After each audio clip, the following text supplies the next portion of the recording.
Jua Manbanta Krina. Ini merupakan salam khas dalam suku Karo. Baik, pada kesempatan ini saya akan menjelaskan secara singkat tentang marga dan sistem kekerabatan dalam suku Karo. Kita tahu bahwa tidak ada manusia yang hidup di luar kebudayaan. Manusia merupakan makhluk yang berbudaya, dan melalui akalnya manusia dapat mengembangkan kebudayaannya. Setiap suku bangsa memiliki kebudayaan dan hidup di dalamnya. Kebudayaan bersifat unik dan berperan mempengaruhi kehidupan setiap suku bangsa. Karena peranannya tersebut, setiap suku bangsa mewariskan kebudayaan yang mereka miliki kepada generasi selanjutnya. Salah satu bentuk kebudayaan yang diwariskan dalam setiap suku bangsa ialah kebiasaan-kebiasaan. Kebiasaan ini juga dapat mengalami perubahan pada hal-hal tertentu karena pengaruh perkembangan zaman. Setiap ritus memakai simbol dan perbuatan simbolis. Simbol membuat apa yang diyakini oleh seseorang mendapat makna serta efeknya.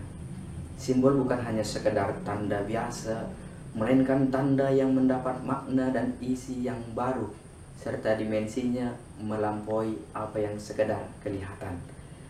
Simbol dan ritus berfungsi sebagai ekspresi keyakinan orang, saluran emosi religius, penunjuk tujuan hidup, serta suatu cara khas yang mampu mengungkapkan dan memadatkan suatu realitas yang lebih mendalam seperti marga dan sistem kekerabatan yang ada dalam masyarakat suku Karo. Baik, kita masuk kepada marga. Marga menurut beberapa tokoh berasal dari kata meherga yang berarti berharga atau mahal. Hal ini menimbulkan suatu pandangan dalam masyarakat Karo bahwa orang Karo memiliki marga adalah orang yang terpandang dan jelas asal-usulnya, sedangkan orang yang tidak bermarga adalah orang asing. Ini terjadi dalam pandangan orang Karo. Sudah sejak dahulu, marga dan beru dikenal dalam masyarakat Karo. Marga digunakan untuk laki-laki, sedangkan untuk perempuan digunakan beru. Marga seorang anak diturunkan oleh orang tuanya laki-laki atau garis keturunan patrilineal. Marga itu sangat penting. Tokoh-tokoh Karo mengemukakan alasan mengapa marga itu dibutuhkan. Memang masih seputar pengetahuan, apakah seseorang itu orang asing atau tidak. Hal ini diceritakan demikian. Dulu di jalan antara satu kampung dengan kampung lain hanya dihubungkan dengan jalan setapak. Di kiri kanan jalan itu masih terdapat hutan. Penduduk kampung yang satu dengan kampung yang lain tidak saling kenal, dan tidak jarang ketika berpapasan dengan orang yang berasal dari kampung sebelah tidak saling sapa.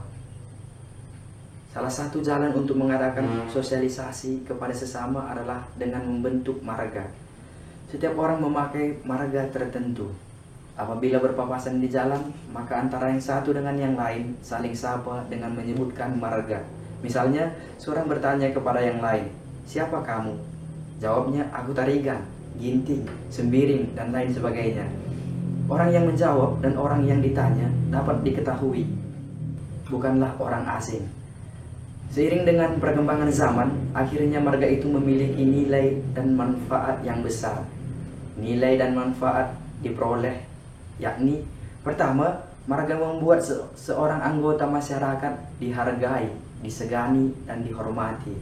Yang kedua, sebagai tanda pengenal bagi orang Karo. Yang ketiga, sebagai tanda garis keturunan dalam suku Karo. Yang keempat, bagian atau unsur yang terdapat dalam pemilikan dan pewarisan pada suku Karo. Yang kelima, menunjukkan posisi atas sangkut paut keluarga dan lingkungan secara langsung dan tidak langsung. 5 golongan marga dalam masyarakat Karo, yakni Karo-Karo, Ginting, Sembiring, Rangin-Nangin, dan Tarigan. Selanjutnya kita masuk kepada sistem kekerabatan. Sistem kekerabatan inilah yang membentuk masyarakat Karo sebagai suatu keluarga. Sistem kekerabatan ini terbentuk karena ada perkawinan antar marga yang satu dengan yang lain, atau antar marga dengan submarga yang berujung pada kelahiran keturunan. Mereka membentuk keluarga baru. Dalam suatu perkawinan, keluarga pihak laki-laki dinamakan anak beru oleh keluarga perempuan, sedangkan keluarga perempuan dinamakan kalimbubu oleh pihak keluarga laki-laki. Faktor ini yang membuat persaudaraan dalam suku Karo semakin meluas, maka muncullah sistem kekerabatan yang dikenal dengan istilah sangkep ngeluh atau sangkep sitelu. Sangkep ngeluh atau sangkep sitelu. Sangkep ngeluh yang berarti kelengkapan hidup, sering juga disebut sangkep sitelu, artinya kelengkapan dari 3 unsur keluarga. Sangkep ngeluh membahas suatu rencana kerja menyangkut kegiatan dalam keluarga. Apa yang diperoleh dari masyarakat, itulah yang dilaksanakan oleh anak beru sukut. Unsur-unsur sangkep ngeluh, pertama sukut, sembuyak atau juga senina. Sukut, sembuyak dan juga senina dimaksudkan dalam sukut itu termasuk sembuyak dan senina. Misalnya keluarga si A sebagai sukut atau tuan rumah, maka di dalamnya turut sembuyak dan senina. Sembuyak artinya saudara kandung, satu perut dalam satu ayah dan satu ibu. Senina artinya saudara karena satu nenek, dalam hal ini dari pihak ayah. Kedua, kalimbubu. Kalimbubu ialah pihak keluarga perempuan yang dikawini. Dalam hal ini, bila pihak kita kawin dengan seorang perempuan, maka keluarga pihak perempuan adalah kalimbubu kita.